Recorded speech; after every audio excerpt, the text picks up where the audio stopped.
ডিমটা যখন নিচে নামাই দিবেন, যেমন আপনি আজকে 200 ডিম দিচ্ছেন, এই ডিমটার বয়স যখন মুরগির ডিমের ক্ষেত্রে 18 দিন হয়ে গেলে আপনি ডিমটা নিচে নামাই দিবেন। দেওয়ার পরে আপনার যেটা সবচেয়ে বড় বিষয় সেটা হচ্ছে আপনাকে জাস্ট এই 60 কে 75 করে দিতে হবে।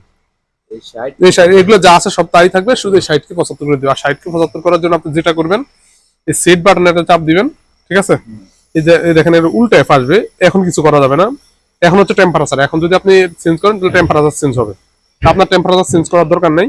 এরপর আপনি ওকেতে চাপ দিবেন, যখন এই সিস্টটা আসবে, তখন আপনি 60 কে 75 করে দিবেন। হ্যাঁ, এই 60 কে এই বাটন এটা দিয়ে বাড়বে, এই বেড়ে গেছে, এটা দিয়ে বাড়বে, এটা দিয়ে কমবে। হ্যাঁ, 75 করে ওকেতে চাপ দিবেন, দেখবেন ওকে আসছে কিনা, ডিজিটটা হয়ে গেছে।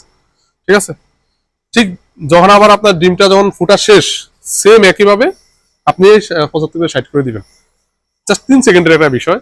সেটের বাটনে চাপ দিবেন, ওকেতে চাপ দিবেন, দিয়ে এটা দিয়ে কমবে, এটা দিয়ে কমিয়ে এই 60 কে 75 কে 60 করে দিবেন। আর ওকে চাপ দিবেন, 60 হয়ে গেছে। মানে সবসময় আপনার 60 থাকবে। হ্যাঁ, সব শেষের 3 দিন শুধু 75 করে দিবেন। সেট বাটনে চাপ দিয়ে ওকেতে চাপ দিবেন, এরপর এটা দিয়ে কমিয়ে 75 করে দিবেন।